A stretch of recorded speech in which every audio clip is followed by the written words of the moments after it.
বাংলাদেশের দ্বাদশ জাতীয় সংসদ নির্বাচন নিয়ে প্রতিক্রিয়া জানিয়েছে যুক্তরাষ্ট্র ও যুক্তরাজ্য।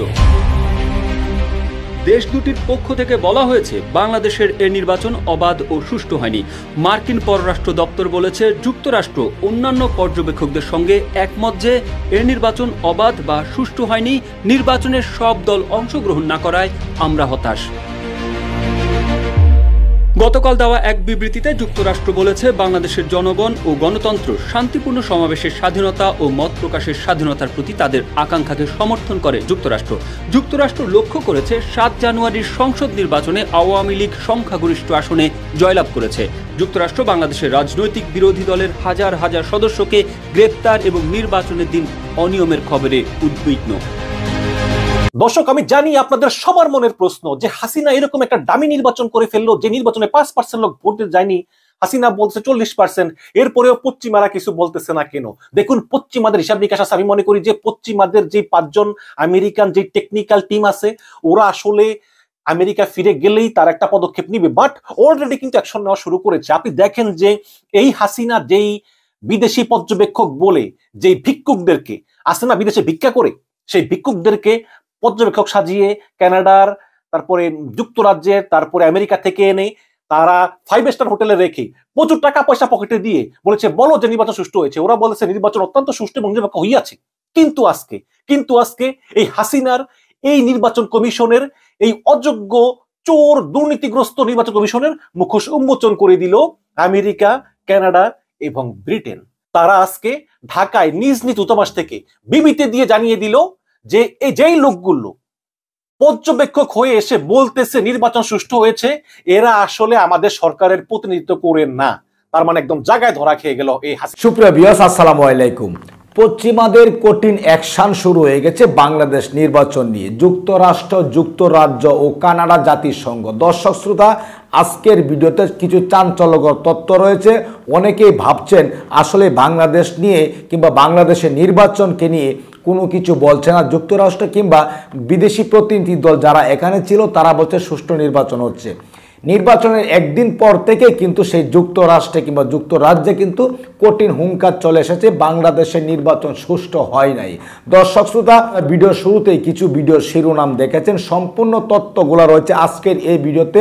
ধৈর্য ধরে না টেনে সম্পূর্ণ ভিডিওটি দেখুন, তাহলে বুঝতে পারবেন বাংলাদেশের নির্বাচন কিংবা বাংলাদেশের নির্বাচনী ফলাফল কোন দিকে যাচ্ছে। বাংলাদেশ আর যুক্তরাষ্ট্র কিংবা বাহিরের রাজ্যে যে সমস্ত প্রতিনিধি দল বাংলাদেশে এসেছিল তারা বাংলাদেশে বসে বলছে এক কথা, কিংবা তাদের রাষ্ট্রে গিয়ে বলছে আরেক কথা। সবকিছু মিলিয়ে আজকের ভিডিওটি অত্যন্ত গুরুত্বপূর্ণ হতে যাচ্ছে। কেউ স্কিপ করে যাবেন না। সম্পূর্ণ তথ্যগুলো জানতে আসলে সেই যুক্তরাষ্ট্র থেকে কেমন হুঙ্কার আসতে পারে, আবার কি নির্বাচন হবে কিনা, কিংবা এই নির্বাচনটি কতটুকু গ্রহণযোগ্য, কিছু মিলে অত্যন্ত গুরুত্বপূর্ণ আজকের এই ভিডিওটি। কেউ স্কিপ করে যাবেন না। সম্পূর্ণ ভিডিওটি দেখার সবার প্রতি একটি অনুরোধ থাকবে।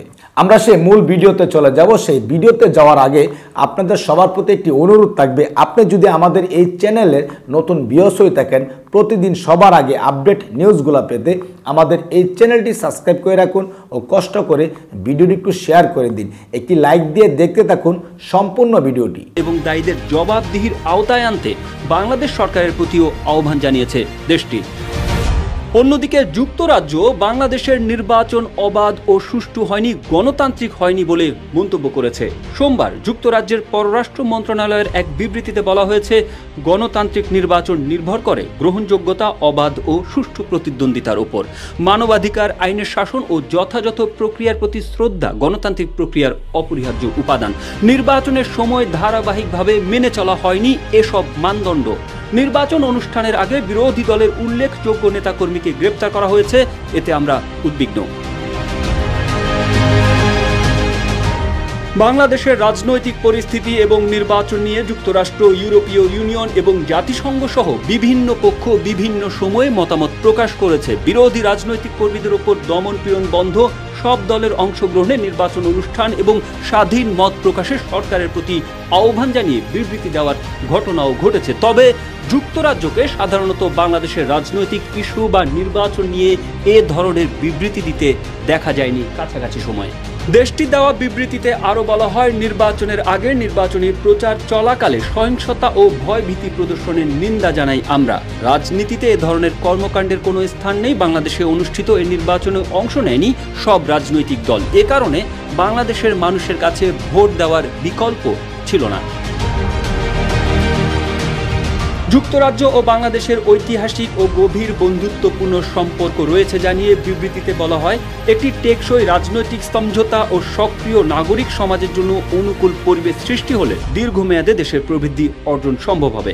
বাংলাদেশের সব রাজনৈতিক দলের প্রতি মত ভিন্নতা দূর করে জনগণের স্বার্থে সামনে এগিয়ে যাওয়ার অভিন্ন পথ বের করার আহ্বান জানান তারা। জাতিসংঘের মানবাধিকার বিষয়ক প্রধান ভলকার টার্ক এক বিবৃতিতে বাংলাদেশের নির্বাচনকে কেন্দ্র করে সহিংসতা, বিরোধী রাজনৈতিক কর্মীদের গ্রেপ্তার এবং আটক অবস্থায় মৃত্যুর ঘটনায় উদ্বেগ জানিয়েছেন। তিনি প্রকৃত অন্তর্ভুক্তিমূলক গণতন্ত্রের জন্য সরকারকে গতিপথ পরিবর্তন করার আহ্বান জানিয়েছেন। সোমবার দেওয়া এক বিবৃতিতে টার্ক নবনির্বাচিত সরকারকে দেশের গণতন্ত্র, মানবাধিকারের প্রতি প্রতিশ্রুতি পূরণে পদক্ষেপ নিতে আহ্বান জানান। প্রকাশ যদিও পরে যুক্তরাজ্য করেছে, কিন্তু এই খবর লেখা পর্যন্ত শুধু এই আমেরিকা এবং কানাডার হাইকমিশনই উষ্মা প্রকাশ করেছে। তারা বলেছে যে যুক্তরাষ্ট্র এবং কানাডা মিশনের উষ্মা নির্বাচনে আসা বিদেশি পর্যবেক্ষকদের নিয়ে নানা প্রশ্ন। এখানে বলেছে যে দ্বাদশ নির্বাচন পর্যবেক্ষণে আসা আমন্ত্রিত পর্যবেক্ষকদের পরিচয়, ম্যান্ডেট এবং তাদের অতীত কর্মকাণ্ড নিয়ে প্রশ্ন উঠেছে।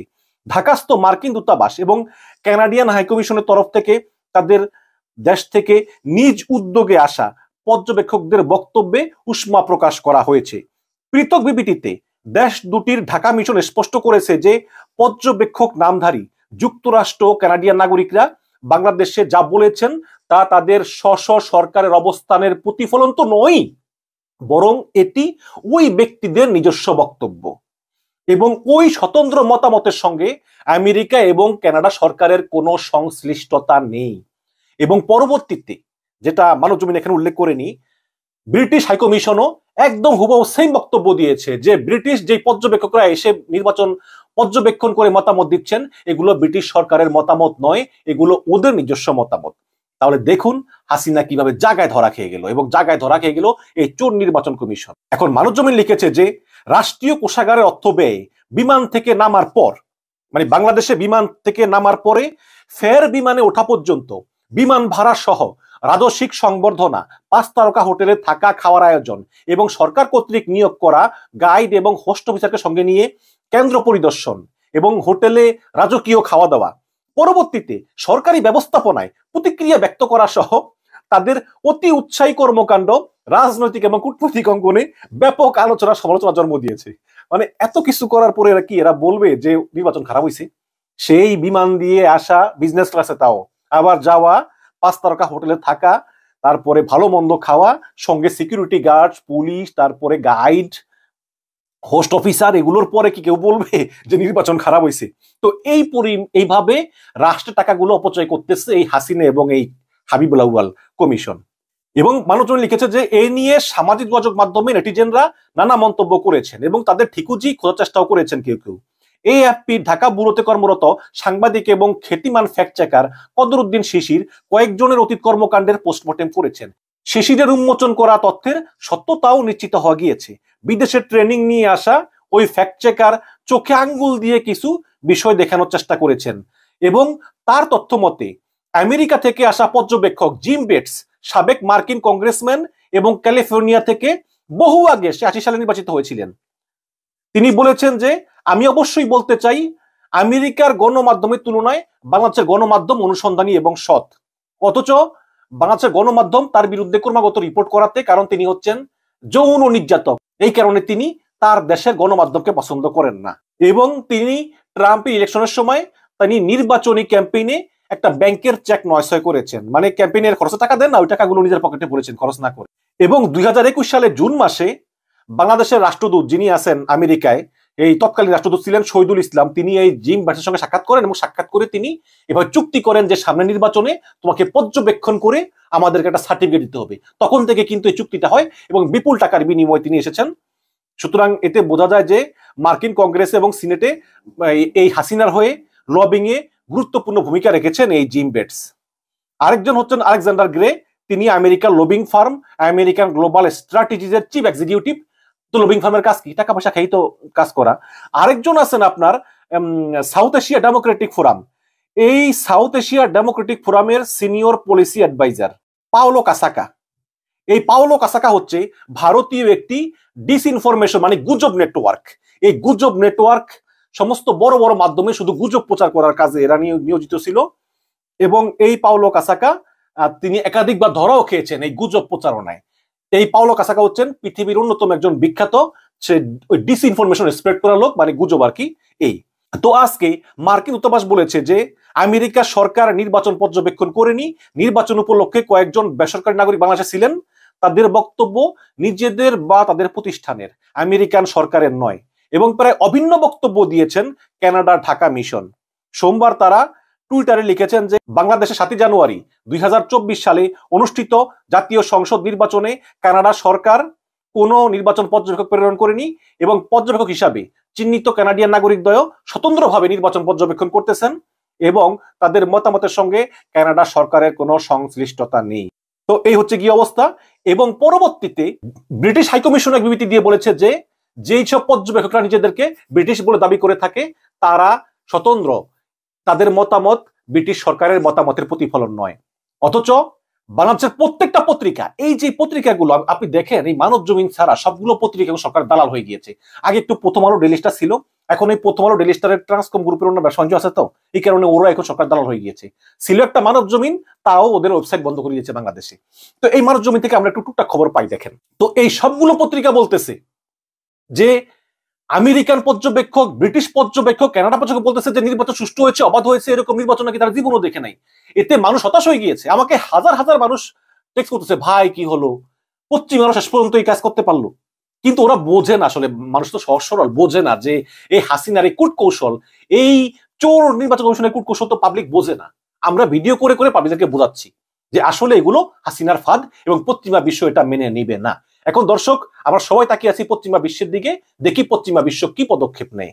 আজ নিতে পারে, কাল নিতে পারে, 1 মাস পরও নিতে পারে, বাট আমরা দেখবো যে আসলে পশ্চিমা বিশ্ব এই হাসিনার বিরুদ্ধে কি পদক্ষেপ নেয়। আমি মনে করি যে পশ্চিমা বিশ্ব। দর্শক শ্রোতা ও আমার কলিজার ভাই ও বোনের, আপনারা সেই প্রতিবেদনটি দেখতে পারলেন। সেই কথাগুলো শোনার পর, সেই ভিডিওটি দেখার পর যদি আপনার মনে কোনো মন্তব্য থাকে অবশ্যই কমেন্টস করে জানাতে পারেন।